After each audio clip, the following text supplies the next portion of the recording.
We're here in Gippsland to fit a set of Bedrocks into the Amarok. Let's go check out the fit.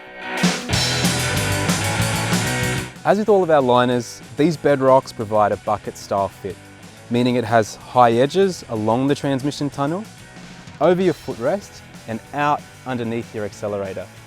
It also provides protection over your door sill so that anything that hits your liner leaves the car. There's retention points on the driver's side mat, which are completely compatible with your factory fittings, and the design of the mat drains liquid away from your feet, keeping them dry. Much like the driver's side, the passenger side liner has factory compatible retention points, covers the transmission tunnel, goes under the console, and has this extra protection that covers the door sill. Anything that leaves the liner, leaves the car. Your rear liner comes in a single piece and provides door-to-door, edge-to-edge protection.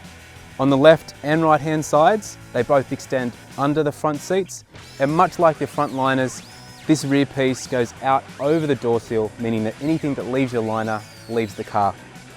For those with cup holders and those without, this liner also provides great protection over the entire area and can be adjusted to fit perfectly for you. As with all of our liners, this set comes with a 100% fitment guarantee and lifetime warranty. If you have any questions about how it's going to fit your car, feel free to yell out.